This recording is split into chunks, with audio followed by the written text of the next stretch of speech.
बाबूजी हरिओम। हरिओम। बाबूजी लोग जो साधना के बारे में जो कुछ बात करते हैं, तो जी साधना कैसी होनी चाहिए? साधना में अपना अपना योगदान क्या होना चाहिए?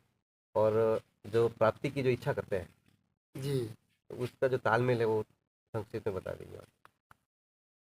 देखिए, सबसे सरल साधना, आप अगर यूँ देखेंगे ना कि साधना अपने पर अपना अधिकार करना। कोई चीज़ गिरती है ना, तो हम कहते हैं इसको साधो, गिरे नहीं।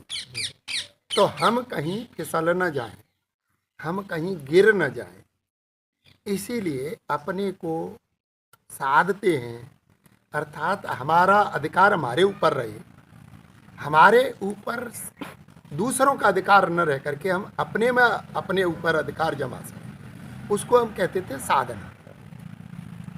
अगर हम देखेंगे कि आज की जो स्थिति है ना, हमारा अधिकार हमारे ऊपर नहीं है, हमारे ऊपर दूसरों का अधिकार है। इसलिए जैसा कोई हमारे ऊपर डाल देता है, हम वैसे के रंग में रंगने लग जाते हैं। हमारे जीवन का जो चिंतन है वो क्या है, हम अपने स्वरूप को तो देखना ही नहीं चाहते। कोई जैसे संस्कार डाल देता है वैसे ही हम ढलने लग जाते हैं, और इसी तरह से भिन्न भिन्न प्रकार की पद्धतियां हमारे ऊपर प्रयोग की जा रही हैं। कोई हमारा आत्म कल्याण नहीं चाह रहा है, हर व्यक्ति अपने उपयोगी बनाने में लगा हुआ है। तो अब विषय आता है कि हम साधना करना चाहते हैं, तो हमें किस तरह से जीवन जीना चाहिए। देखिए, जहाँ तक है कि हम अपने जीवन में सबसे प्रधानता धर्म की रखें, कि हमारे जीवन में धर्म होना चाहिए। धर्म का पालन करेंगे तो हम सुखी हो जाएंगे। अगर धर्म को किनारा करके अपनी सुख सुविधाओं को वरीयता देंगे तो हम पतन में चले जाएंगे। लेकिन हमें चाहिए कि ईश्वर की भक्ति हम करें। साधना का तात्पर्य है ईश्वर की भक्ति। तो हमारा धर्म सामने हो कि हम किसी को भी किसी भी प्रकार से कैसा भी कष्ट न दें, अपनी तरफ से कष्ट न दें। लेकिन कोई दुराचारी, कोई दुष्ट आ जाए, कष्ट हम उसे नहीं देना चाहते। लेकिन जब वो जो दुराचारी है, जब वो वैसा बर्ताव और व्यवहार करेगा तो उसके साथ में वैसा ही बर्ताव हमें करना पड़ेगा। वो हम उसको कष्ट नहीं दे रहे, यथा योग्य व्यवहार कर रहे हैं। और फिर अगर वो दुखी हो रहा है तो वो अपने कर्म और अपनी गलतियों से ही हो रहा है, हम नहीं उसको दुखी कर रहे। लेकिन राजा भी अगर किसी चोर को, आतताई दुष्ट को, बलात्कारी को दंडित करता है तो वो उसको दुखी नहीं कर रहा है, उसके कर्मानुसार उसको सुधारने का प्रयास कर रहा है। लेकिन वो फिर भी नहीं सुधर रहा है तो वो उसी का दोष है। लेकिन हमारा उद्देश्य होता है कि हम ईश्वर की भक्ति कैसे करें। हम ईश्वर की भक्ति जो है ना, आप ये देखेंगे कि भक्त हम किसको कहते हैं? पीस पीस करने को विभक्त कहते हैं। टुकड़े टुकड़े कर दें तो उसको कहते हैं विभक्त हिंदी में। तो भक्त कहते हैं एक कर देने,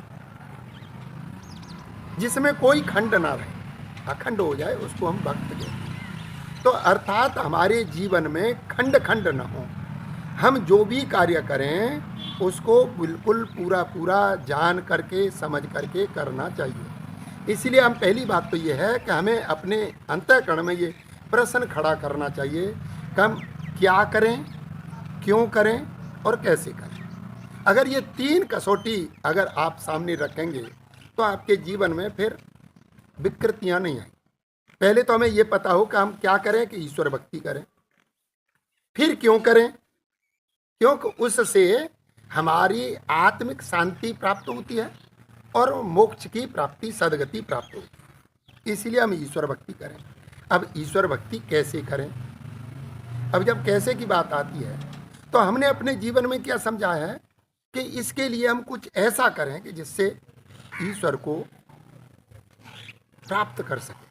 अब ईश्वर को प्राप्त करना है तो ईश्वर की बनाई हुई सृष्टि से अगर हम प्रेम करते हैं तो समझ लेना ईश्वर उसमें संतुष्ट रहता है। जैसे किसी बच्चे से हम प्रेम करते हैं तो उसके माता पिता खुश होते हैं, तो परमात्मा की हम सभी सृष्टि, सब संतानें हैं, तो इसका अगर हम पोषण करते हैं तो परमात्मा संतुष्ट रहता है। और जब हम इसका शोषण करते हैं तो परमात्मा रुष्ट हो जाता है। इसीलिए किसी भी वस्तु का हमें शोषण नहीं करना चाहिए, हमें क्या करना है? पोषण।